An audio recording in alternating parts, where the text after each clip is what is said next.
Hello, this is Greg Allison from Green Greg's Garden and Worm Farm, coming to you on the road from America's state of Georgia. And I am driving, but I am not looking to chat session, so I'm going to leave it to you guys and my moderators here to monitor the chat for me today. I'm coming to you live because I have some important things to tell you, and this is the fastest way I can get it to you, and including some breaking news. So I'm going to start out with talking about the status of what's going on there in China with the coronavirus and outside, even here in the United States. And I got a bombshell announcement to make. I can tell you something that you're probably not going to want to hear, or at least you may not be fond of, but it's the case. And it's about a flight coming from Wuhan, the city of Wuhan, China, straight to the United States. Yes. And I'm also going to tell you about what you need to do to prepare, what you need to do to prevent catching this virus as best you can. And we'll focus on keeping your immune system strong, and we'll focus on just prevention to exposure and limiting the spread of this virus to protect yourself and your family. And then I'm going to conclude this video with a discussion about prepping in the 2020s and what the 2020s means. The fact that if you're not already prepping, it may be too late. You should have done your homework already, because we're on the horse now. The train's coming at us. And my friends, the 2020s poses to be, shall we say, very interested in the Chinese proverbial sense of that word. Very interesting. So the 2020s, I did a video on that just a couple weeks ago about the coming decade, 8 things to be aware of, and holy smoke, the 2020s has come in with a roar. It is a roaring 2020s, and my friends, it's going to be a rough ride, and I'm going to tell you more about why I expect that at the end of this video. So, and including the bombshell in the middle of this. So stay tuned, buckle up. I'm buckled up right now. I hope you're buckled up too, because I got a lot to lay on you here. So hang on, here it comes right now. And I'm going to tell you about China. And the reason I'm going to talk about the background of what's going on there is going to illustrate why you need to be aware of this. It's going to illustrate the reason that this is so likely to spread. And we'll also, somewhere in the course of this, when we're talking about the virus toward the end, talk about why the spread of the virus is, well, why there's so many other things we can catch about the times we're in. And if it's not this thing, why there's other things that are likely, very likely to get us. We're going to talk about all this. Oh yeah, before I get into it, if you've not already subscribed to my channel, please subscribe. If you are subscribed, make sure that you're, and double check, because YouTube's been unsubscribing a lot of my people lately. I see I've got some moderators in here. Good. I'm not going to watch the screen of driving. So I'm going to keep my hand on the wheel, my eyes on the road. Now, all that said, I've got a, I've been told that a lot of people have been unsubscribed for me, or their bells have been unchecked. And I've seen that on channels I've been subscribed to, where I check the bell for update notifications, and it gets unchecked. So double check. Make sure you subscribe to my channel, because I've got a lot more information to lay on you. And make sure you click the update notification bell and select all, because I'm going to be talking about the power grid more in the future. We're going to be talking about this initiative, 2 Minutes for Peace. I want everybody to really pay attention to that and get on board with that. We'll be talking more about preventative measures. Like I said, it may be too late to prep. We're going to talk about the formation of tribes and things we can do to survive and get through all this stuff. I'll be also doing whatever I can to keep you aware of what's coming up, like we're talking today, tell you how to deal with it. I'll be doing videos on just general prepping and survival techniques, as I have done. And of course, there is worm farming. There'll be more stuff on worm farming and growing your food and all that kind of stuff. Won't be long till planting season comes back around. But, really and truly, I've got enough general information out there to really get anybody started where they can survive. There's a lot of wild edible data I put out here. As I get operating more in the Southwest, I will show you more things from other regions in this country. So, and also, it's going to be at least an hour. No, it's going to be probably the night before I can come in and add links to this video. So, like I said, if you're not already prepping, you better run. check my Patriot Supply links on my other videos. If you're watching this video after tonight, go ahead and maybe I've got the links below here, but it won't be happening today, probably tomorrow. So my Patriot Supply has good supplies for you for long-term food storage, which you really may need now. Like I said, going out is going to be risky if this virus spreads. There's also going to be other things I'll talk about later. I also have a worm farm links, True Leaf Market, and all this stuff. We'll talk more about that later. Okay, let's get into China. What's happening in China? I still got 164. Good. So China now has 1,200 confirmed cases. 1,200 confirmed cases of this coronavirus. There are 41 confirmed dead, including at least 2 outside of the Wuhan district, the city of Wuhan in the Hubei province of China. 2 outside the Hubei province, 1 near Beijing and 1 in the province up close to Russia.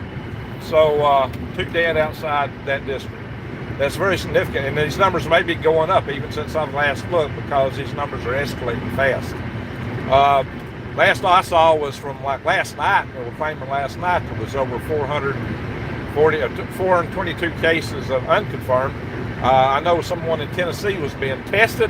It takes 24 hours for the test to come back. And these tests, incidentally, were invented by the Chinese for testing. You know, they've done good work in genetics. So they're testing this people, some in the United States.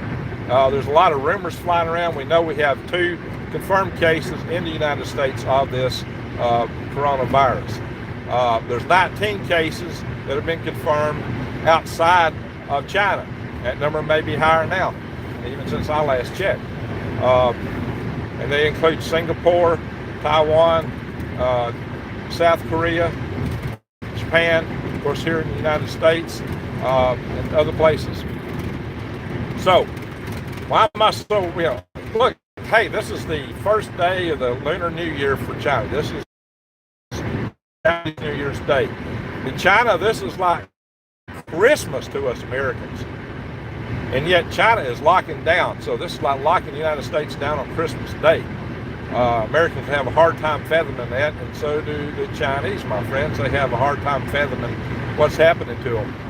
Because this is the time, their big annual celebration, this is the time they take off an entire week. I mean, really and truly, in China, this is bigger than Christmas. This is huge. So what they're suffering through there is hard on them. What's happened is the cities of Wuhan, Guangdong, and Azhou have been shut down, and 10 other cities.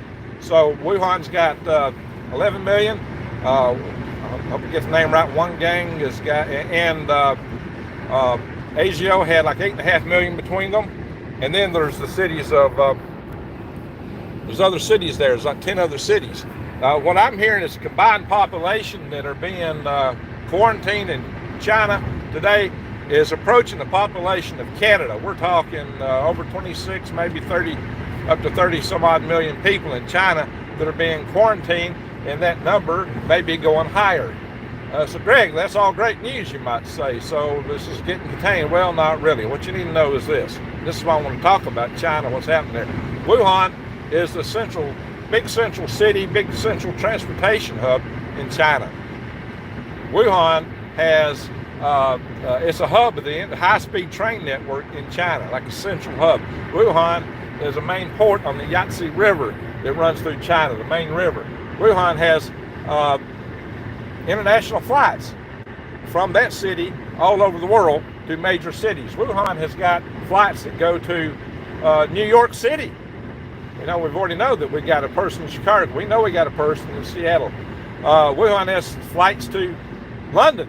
Wuhan has, I have some British listeners on my channel, so I mentioned that for you. Wuhan has flights going into Tokyo. Major big cities all over the world are directly connected to Wuhan. And we know that we had, like in the United States, 2 different people in 2 different cities confirmed with this. Well, they came over with a plane load of other people. The last place on earth I would want to be in this outbreak is on a plane going anywhere, especially on an international flight, especially coming out of China. And when you're on one of these planes, you can locked in there with hundreds of other people, and that air recirculates, and so you're all breathing the same air. It's not a pretty picture. It's not what you would like to have. It's a great recipe to spread something, and it takes several days for this disease to gestate before you even have a temperature. So we don't know if other people are infected. We have to consider the possibility that other people on those flights are connected. And wait till I tell you about this bombshell announcement here in a little bit. That's going to blow your socks off. So just like I said, make sure you're buckled up, strapped in like I am. I'm strapped in right now. My eyes are on the road. Yeah, you got to keep your eyes wide open, head on a swivel, and I'm watching traffic. That's why I'm not watching the screen. I'm doing my job here. So, yeah, they've even shut down Disney World, or what are Disney World, Disneyland, what do they call it, Shanghai? That's how bad it is. They've shut down the New Year's celebrations they would have had in Beijing, there in the Forbidden City and other places. All kinds of events in China have been shut down outside the quarantine zone. They have shut down, the Cirque du Soleil shut itself down. You know, it was like 700 kilometers away from ground zero in Wuhan.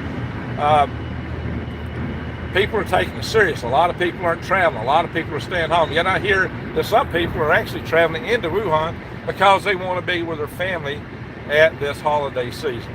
Well, you know, if it's your main holiday season of the year, you know, just think about it. You want to go see grandma and all that, but you may not get out. So we have a major quarantine, but the fact of the matter is flights have left Wuhan before everything started shutting down. Flights have went all over the world. Flights that may have been carrying sick people. Some of these other people are slipping through. Somebody slipped through apparently into France and evaded some of the checks. There are supposedly various checks going on. What do? They look at people and see if they got a temperature. If you don't have a temperature, how do they know? The symptoms of this virus are very much like the symptoms of regular common flu. Yeah, I'm coughing, but I don't have any other symptoms. That's just the cough I've had. Anyway, so funny, I meant a symptom when I cough, right? Anyway, yeah, there's a dry cough. It can develop a pneumonia. There's fever, but it's symptoms like you would get with a regular flu. These symptoms are practically indistinguishable. It takes a DNA test to tell the difference, at least initially. This is apparently deadlier than the flu. Some people say it's not as bad as the SARS virus. I think time will tell. I think we really don't know. There have been videos coming out of China and pictures that show people lying dead in the street with people wearing hazmat suits gathering them up.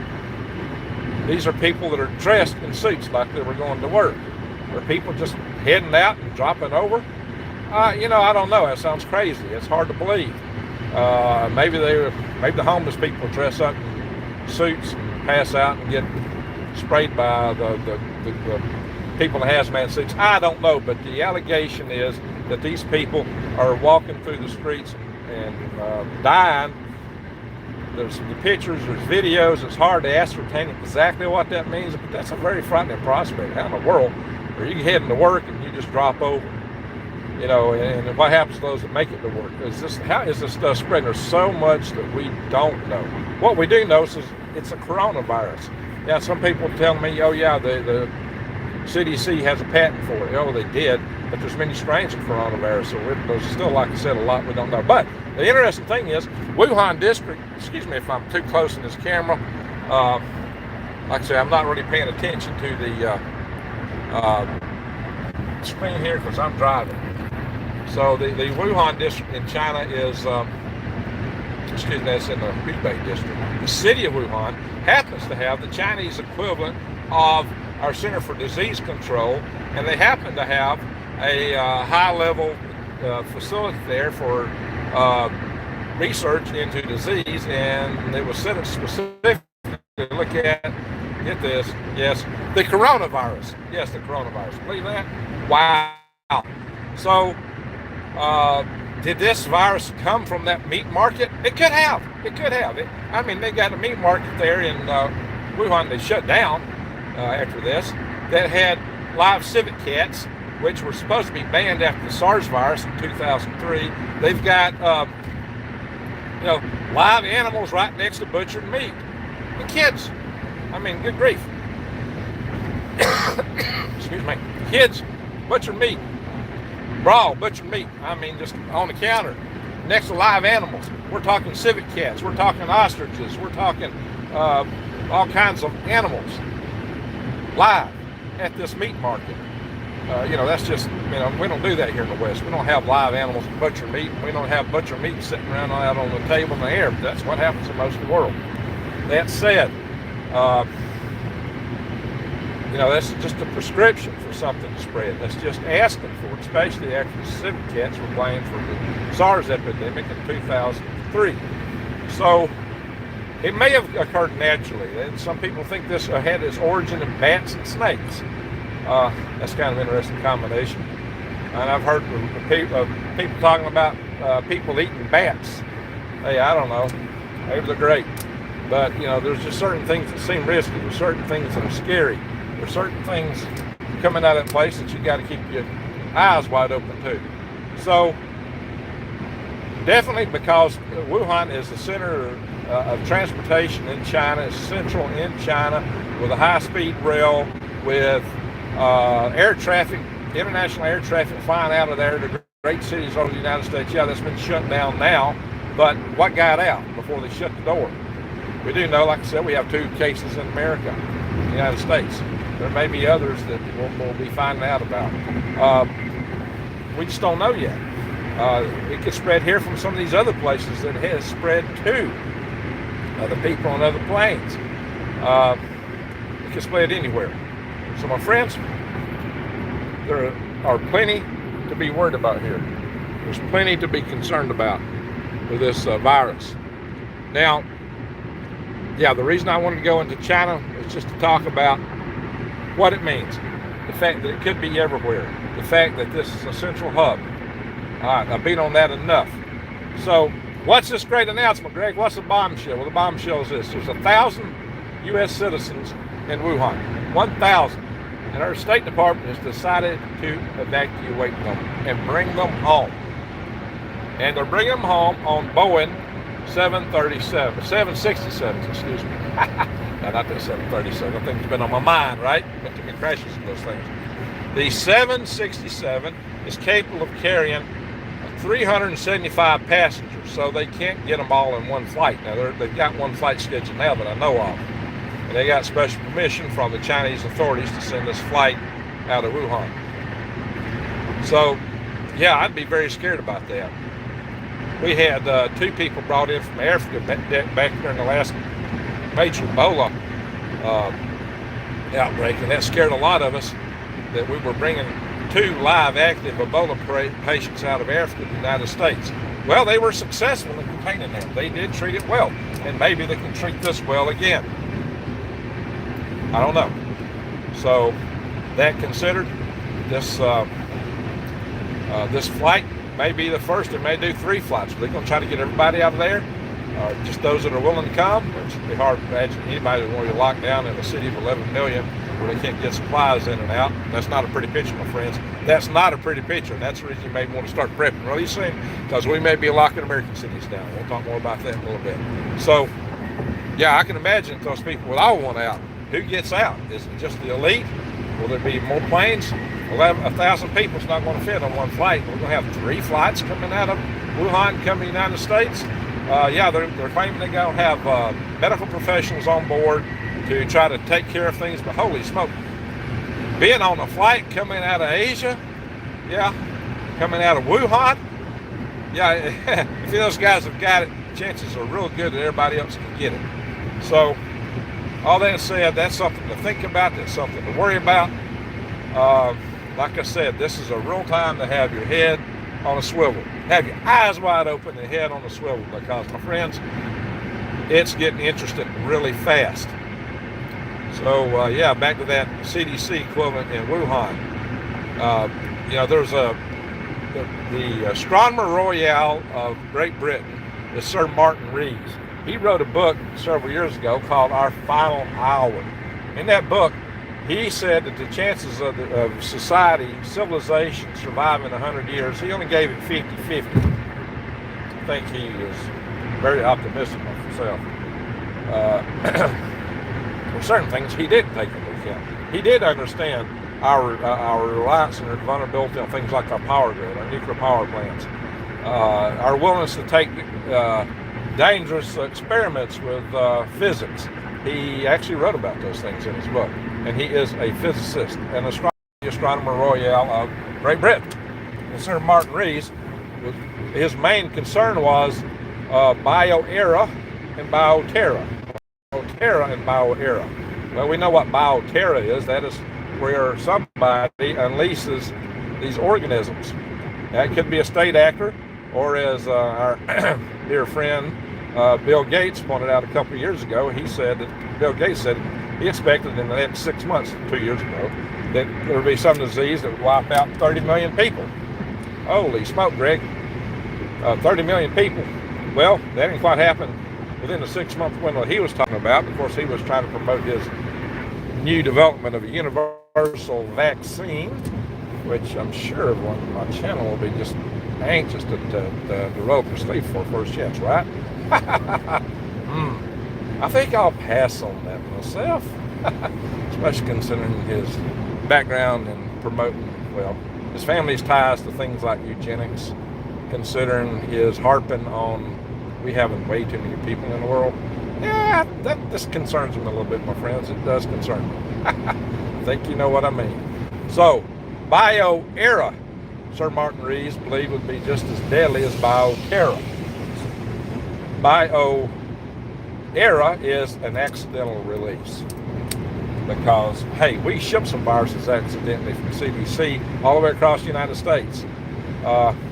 Why is it that we in Indonesia and the Netherlands engineered 2 different variants of human-to-human transmissible bird flu?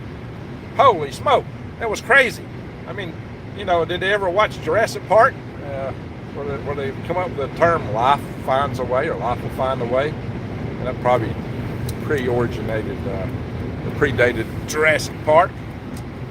I got my eyes wide open and head on a swivel because I'm watching traffic, my friends, about this screen.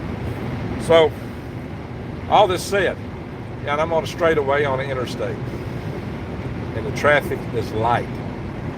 So, the bombshell, a flight straight from Wuhan to the United States. And they're not telling us what city it's coming into. Maybe some of you know by now, maybe, since I've checked that article about an hour ago on the rest stop. Maybe they made further announcements, but I doubt it. I think they want to keep this hush-hush quiet. You can bet it'll be a major international airport, near some major medical facility, and it's like they're not really telling us where some of these patients are here in the United States. The lady in Chicago, I don't think we know where she's at exactly. What they do tell us is the patients in the United States are being treated by robots. So there's a couple of aspects of this disease that bears in mind. One is this is not 2003 when the SARS epidemic originally broke out in China. SARS, severe acute respiratory syndrome. Well, the coronavirus is a respiratory virus. It's related to SARS. SARS was a form of coronavirus itself. So, China was not as highly developed. China was developing, but today, 17 years later, China's far more developed than they were then. There's far more transportation, far more people leaving China. And we don't know how long this virus can survive on surfaces. And there's a lot of goods that are being shipped, have been shipped out of China, that could have this virus upon them. We do not know how long they will last. So we'll talk about that as we talk about how to take care of ourselves in just a moment. So, which we'll just might as well move into that talk right now. It's a southern colloquialism, might as well, kind of all jammed together. So, what do you need to do? The first thing you need to do is get your immune system up. The first thing you need to do is make sure you're as healthy as you can be. Get some sleep. Don't be like Greg Allison, who don't ever sleep. Get some sleep. Rex Bayer says I'm an Anunnaki, so maybe that's the secret. Maybe that's the secret. Maybe that's the key. Get some sleep. Do the take vitamins and minerals and have a good diet, a good, well-balanced diet. If you don't have a good balanced diet, you're are in trouble. Make sure you eat organic foods. Check with your growers. See if they supplement their gardens with micronutrients. You do not get that in the vegetables that you buy from the grocery store. You're deficient in magnesium if you're living off the vitamins in grocery stores. You're deficient in a lot of key minerals if you're living off of vegetables you buy in a grocery store. You should buy local, buy from organic farmers, or better yet, grow your own. I did cover how to do that. Videos on my channel, my friends. Grow your own. Yeah, my videos may be long and boring because I show you how to prep the bed. Well, that's one of the most important things to know, is how to prep your bed so you can grow organically and not have to go buy all those chemicals, so that you can have the right balance of nutrients and micronutrients. So, good, healthy diet, good water, clean water. For your immune system, garlic. Eat a lot of garlic. By the way, I'm about to start selling elephant garlic real soon, for the spring. Turmeric. Turmeric is one of the strongest things to boost your immune, to help you fight a lot of different diseases. Turmeric, I've grown a lot of that. I'll be putting that up for sale in the not too distant future myself. I get organic turmeric. It's best if you can get it fresh. Turmeric is one of those things, though, that if you just buy these little capsules, don't trust them, not by themselves. Turmeric is oil soluble. Take it with, take it with a healthy oil like coconut oil, or take it with extra virgin olive oil, or something that's really healthy. And some fruits and vegetables have enough oil in them to really give you enough, like maybe an avocado. And black pepper activates turmeric like 1,000 times over. So a lot of good black pepper is helpful with turmeric. Oil of oregano is a agent that fights the viruses. It's antiviral. So the honey, as we all know. So these are all good things to take, to eat, to help keep your immune system up. I'll talk more about other treatments as we go along. So vitamin D, D3 specifically. As I mentioned, you need vitamin K. I believe others have pointed out it's K2 that you need. I talked about eating green leafy vegetables to take the D3. It was pointed out that you need to eat fermented foods. And there's certain fermented soys that have been pointed out. I try to avoid soys myself, though. So something to take into account. Do your research.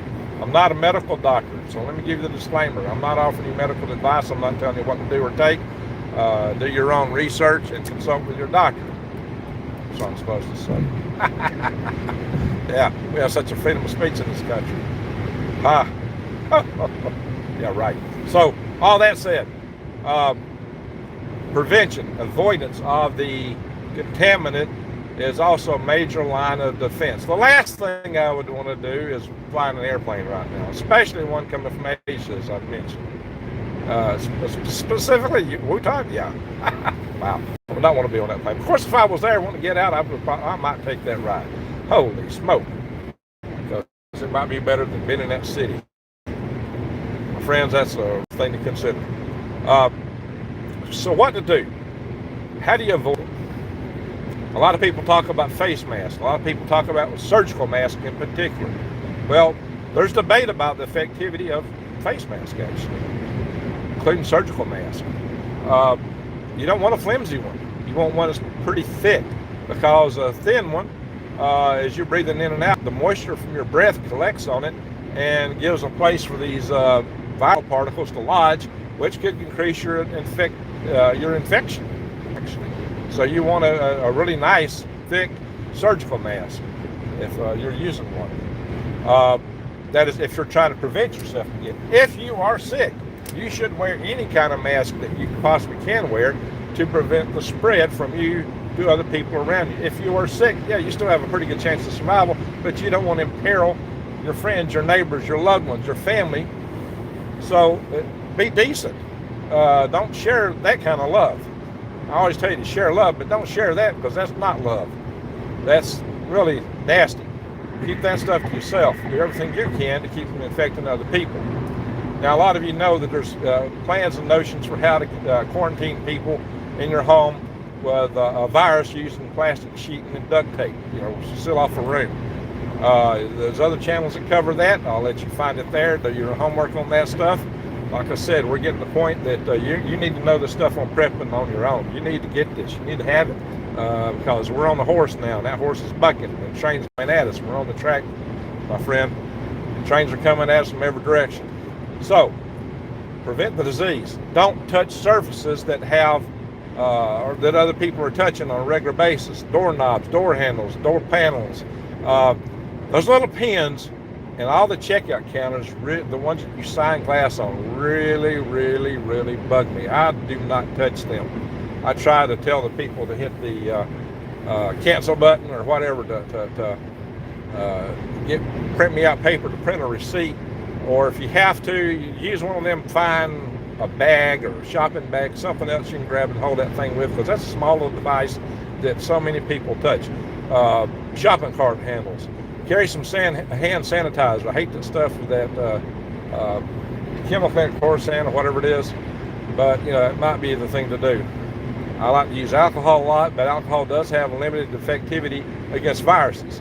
One of the most effective things to kill the virus on surfaces is Clorox, but you got to make sure you have fresh Clorox, because Clorox has a shelf life that's not particularly long. So you may want to go to the stores and buy new Clorox. We have a window of opportunity here in the United States. The virus has not spread like it has in China yet, at least not to our knowledge. So it might be safe to travel for a little bit. I wouldn't do it on a plane, unless I just absolutely had to. I would limit gathering in public places. I don't think I'd be wanting to go to the Super Bowl or any major activity that had a lot of people in it right now, even in the United States. I would start limiting my contact with other people right here, right now, but there's still some things you got to do.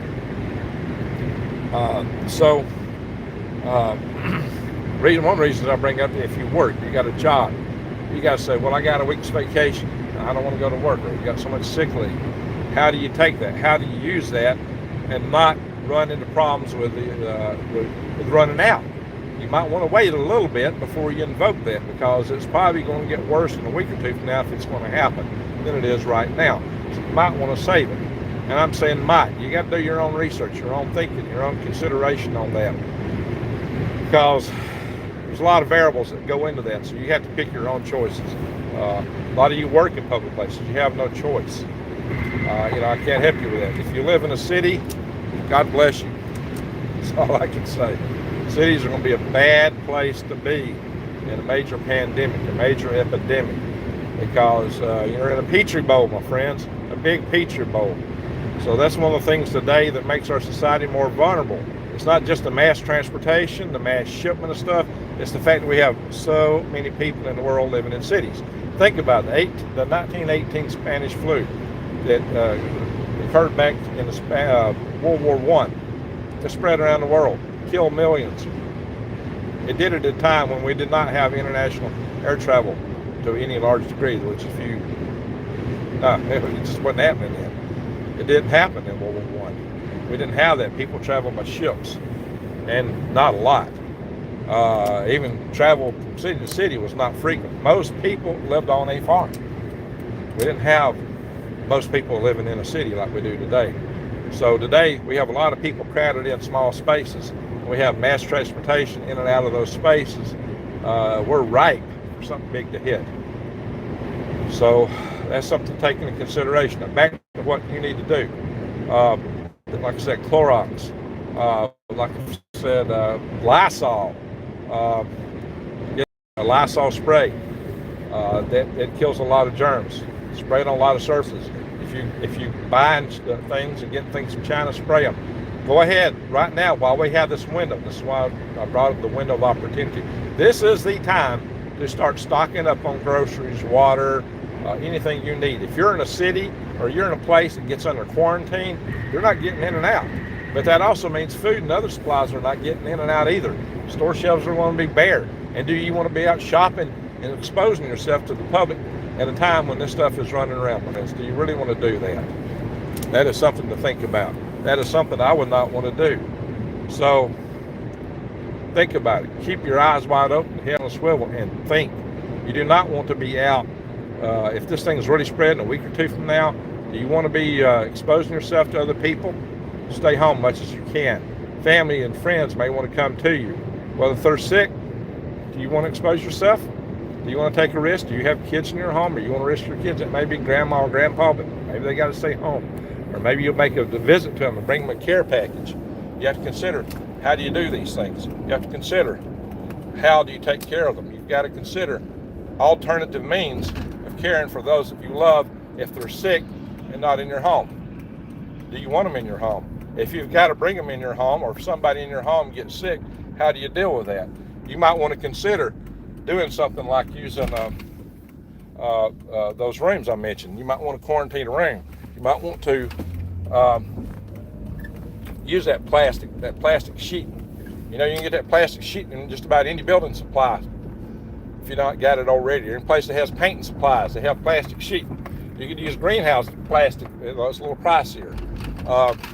Some of you do have greenhouses though. Have greenhouse plastic. I've got some myself.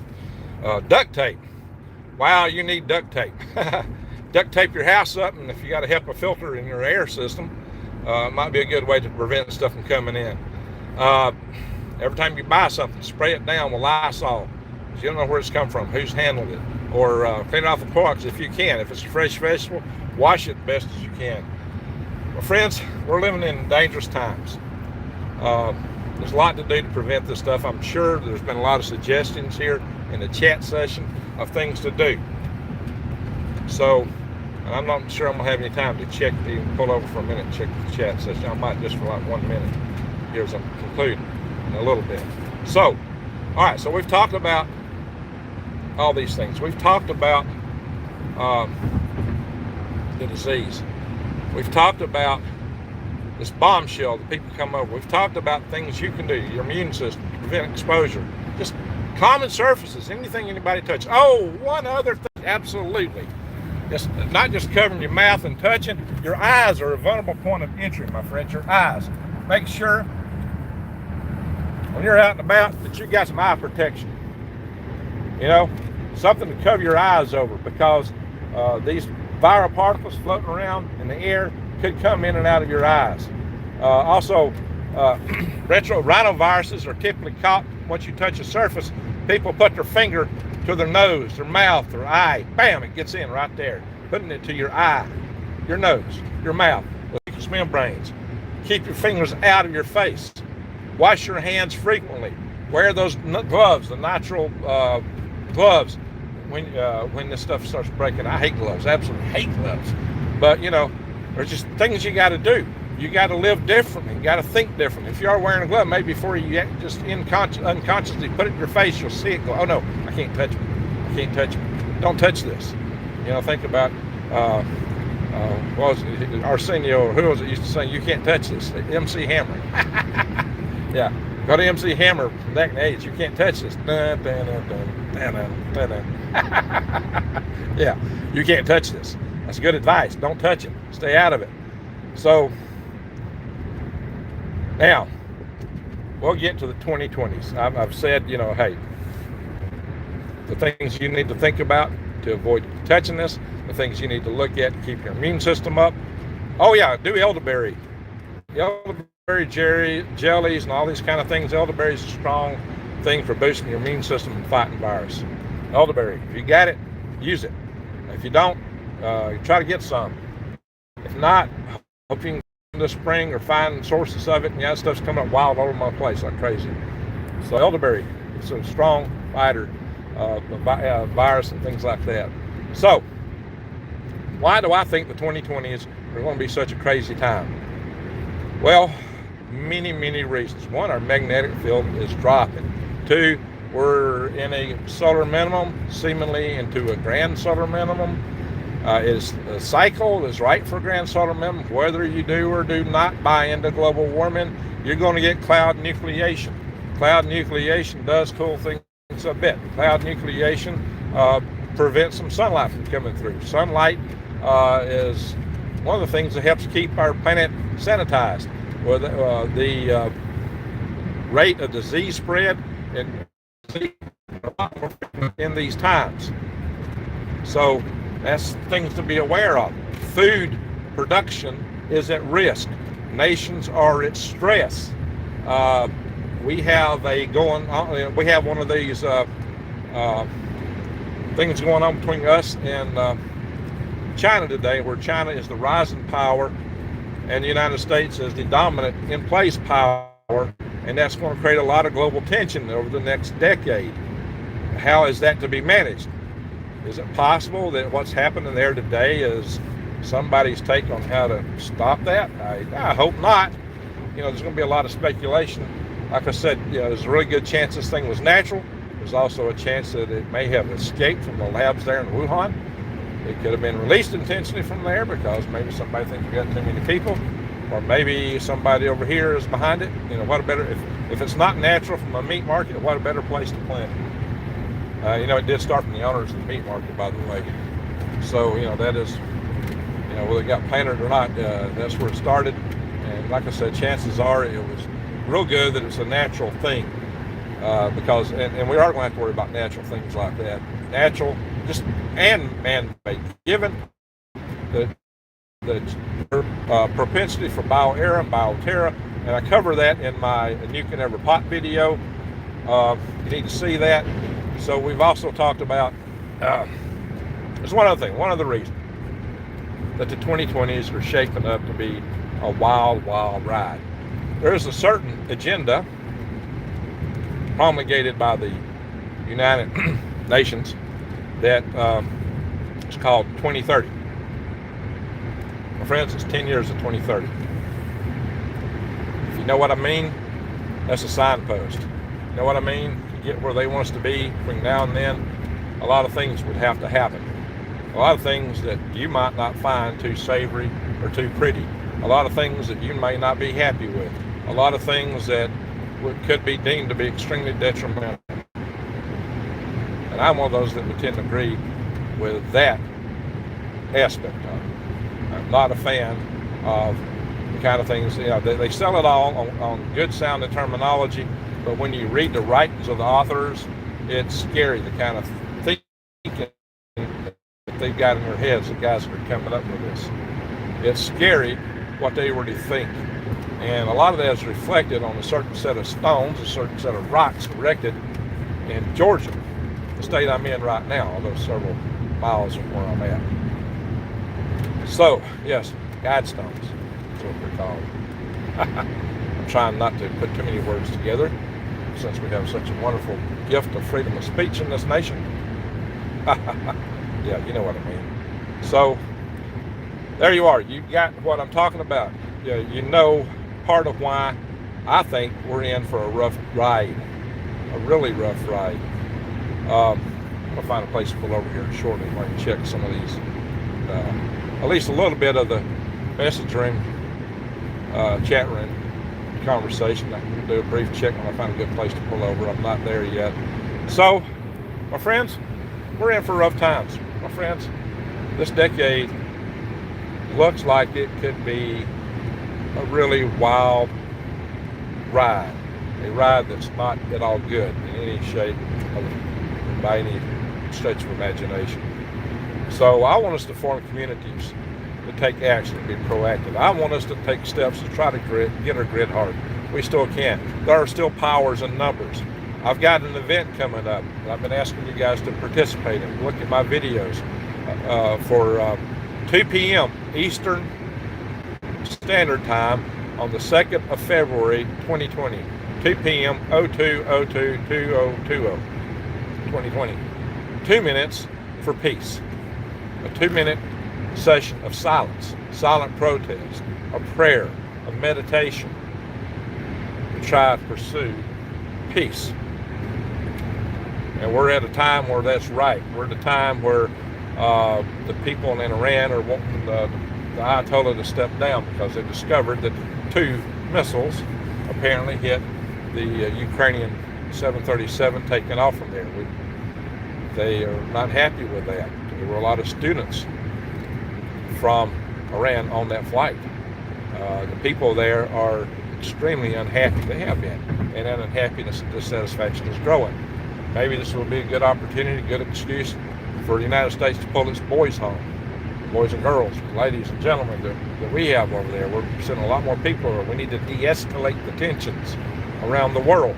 Nobody there wants to be on ground zero, and I hope people from Iraq, Iran, Persia will join us in these 2 minutes for peace. It's to serve everyone. I advocate that there are good people in every nation on earth, in every country on earth. That the problem is not the people, it's the governments that control us that we need to watch over. That's where I see the problem.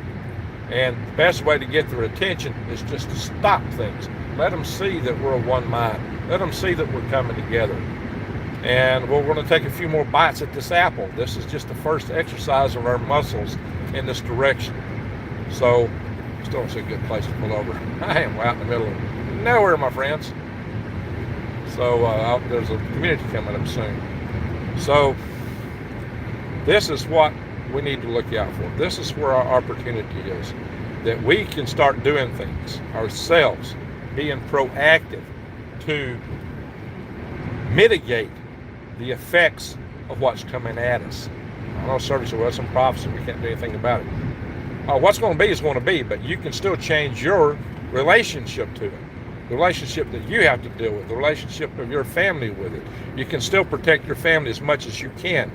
There may be limitations to what can be done, but I feel like it's your moral responsibility to do everything you can to protect yourself, your family, your loved ones, your community, your neighbors, and mankind in general as much as possible. There are a lot of good people who should not have to suffer because of what some few do and decide and push. There are a lot of good people who hopefully we can get through this.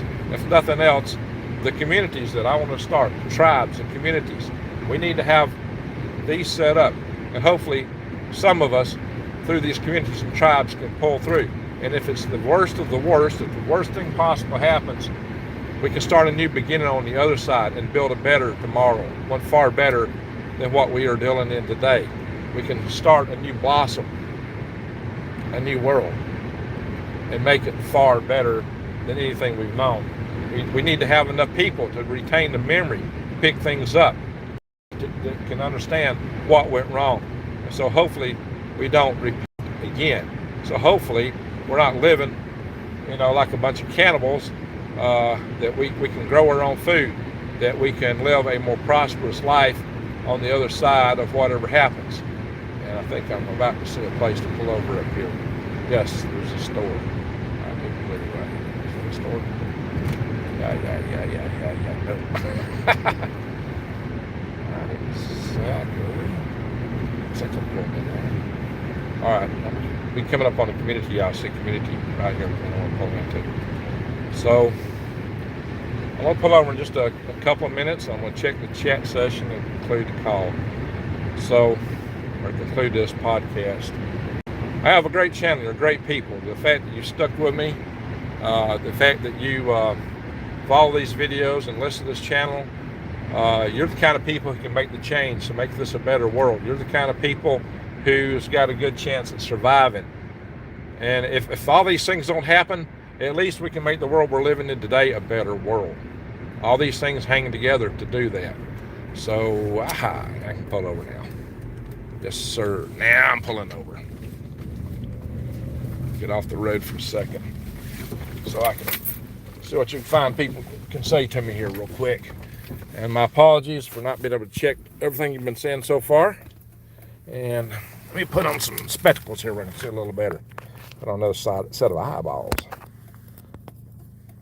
So, Cody, hello, Cody. Shannon, I love toilet paper for bartering. Hey, here's another set of tips to give you. Restroom tips.